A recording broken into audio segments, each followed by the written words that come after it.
This piano has a really heavy touch, so I'm going to see if I can rectify that. I can find out how much the touch is by using these weights. And the way I do that is put them on the key, press the pedal down so we don't have the pedal springs engaged, and then knock underneath the keyboard and see how that key depresses. See, that's quite sluggish. It should be going down a little bit easier than that. And that's with 56 grams of weight on there. I would expect to see around about 50 grams on that.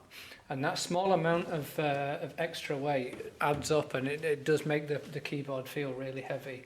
I've taken some weight measurements from the bottom of the keyboard, all the C's, all the A's, all the C sharps. I didn't do every key because it feels reasonably consistent. This is really just to give me an idea of the overall picture of what I'm finding. Once I'm coming to finesse the key weighting, I'll then test every key and do what needs doing to make everything even. The way I'm going to try and address the weight of this of the touch is first of all checking the regulation. The regulation is making the adjustments to the action and the keys and everything, making sure it's all within the parameters that it should be. The first thing I'm going to test is whether the action's sitting too heavy on the keys. It's called live motion. I can do that by running my finger along the back of the keyboard and seeing if any hammers move backwards as I do that. They're not doing that, so I'm not having any live motion. If I pull back, I can see if any of the hammers are not sitting on the action properly. See, this hammer isn't moving at all when I move back a little bit.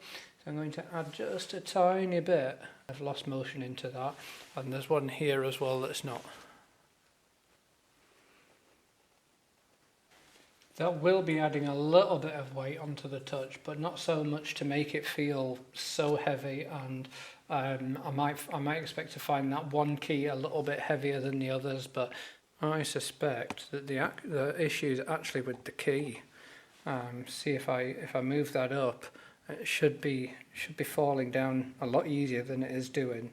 And I think that's what's making the action feel really tight, and I can feel that it's tight when I'm removing the key. So as I lift the key up, there's a hole underneath here, and that's where the balance pin goes, this pin here.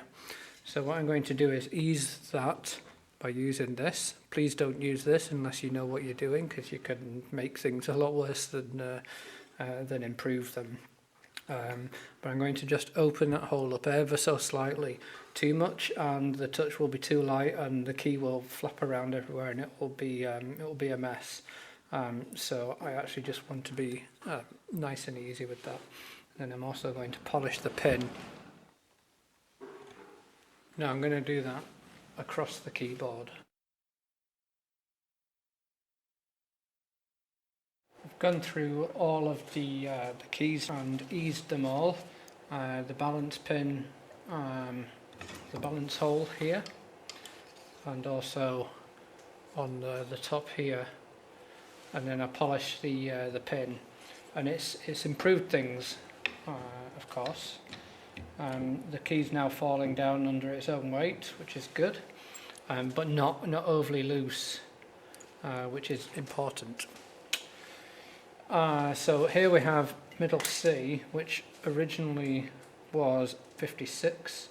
We're now down to 51 grams. I just help it along a little bit by tapping underneath. So that's going down. You can see the hammer's moving forwards. 51 grams, 51 and a half possibly.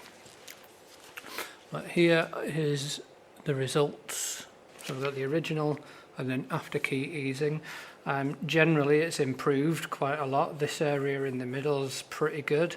It's still a little bit high around the end here, apart from the very last note, of course, which is pretty much where I want it. But what I'm finding is that the sharps tend to be a little bit heavier, which is often the case on uprights because the key's a little bit shorter, so your lever isn't as efficient as the naturals. But there are many things that you can do to bring everything in line, so we get a gradual sloping down of the key weight from bass to treble. The next thing I'm going to do is check the regulation all the way through, so making sure that everything's working as it should. I've sorted the hammer, so we've got some lost motion. You want only a real fraction of an amount of lost motion, but none of the hammers are falling back when I press the back of the key, which means that the action's not sitting too hard on the back of the key. So now I'm going to polish some other bits. I think polishing this bit, the capstan, and adding some lubricant powder here in the bottom of the lever, and here on the hammer as well. I've actually got a spare hammer. I can show you what I mean. So here's a hammer. What I'm going to do now, I've checked the springs as well. This spring here, if that's too tight, that can make the action feel a bit heavy. There were a couple that were a bit on the tight side, but I've adjusted those. You don't want to take too much out of that because that can detrimentally affect the playability. I'm going to put some lubrication on this part of the hammer. This hammer isn't from this piano, by the way, I must say. So I'm going to put some lubrication on that bit there. It's called the notch, and that's going to help the jack slide out. I'm going to do a video at some point about how the action works because it's an interesting thing.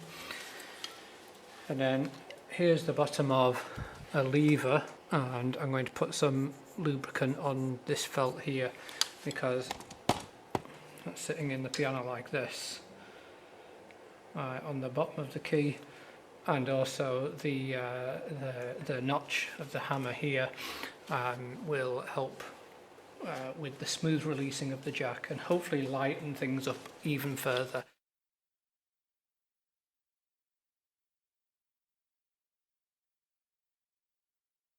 Now what I've done is I've lubricated the action with the keys and the notch in the hammer and underneath the lever here.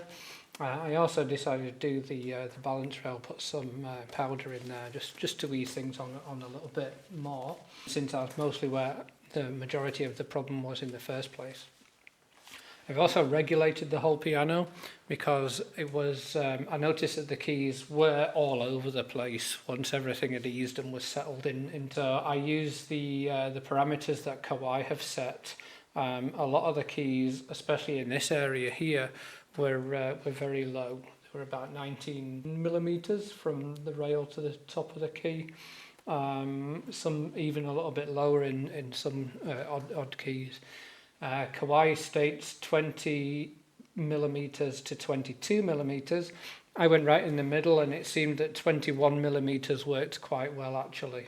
And as you can see with the results that I've got now, everything's sort of within the 50s ranges. Nothing above 55, I think, is the highest one that I measured, which is quite encouraging. And that 55 was started off at 70 grams. I can see that now everything's sort of coming from the high, from about 52, 54 or so, and then dropping down to around about 48, which is encouraging. A lot of the sharps are still quite heavy. For instance, this C sharp is at 52, which is a little bit high for the top end. And then this 55, that's a sharp as well. So it seems to me that the sharps are either possibly incorrectly weighted in the first place, or they just need a little bit more encouragement. It could be that these are outliers. So what my job to do now is to check the down weight and the up weight of each key, so how much it pushes back when I release the key, and just sort of see how everything compares across the keyboard, and then I'd be able to target individual notes. But actually, I must say the feel of play is night and day to what it was before. It just feels a lot more consistent, a lot nicer to play. It's not as tiring, it's not as sluggish or heavy. And in normal play, I'm not actually feeling the difference too much in the sharps. I think generally the touch of the piano is actually really quite nice. So the next thing to do as well is to tune it, check the regulating. But yeah, generally I'm very, very pleased with how this has gone. Just a little plug as well, I would say that this piano is for sale. It's a lovely Kawai K18. You can find information about that on the website. I will put a link in the description. But if you're interested, get in touch. It really is a beautiful piano.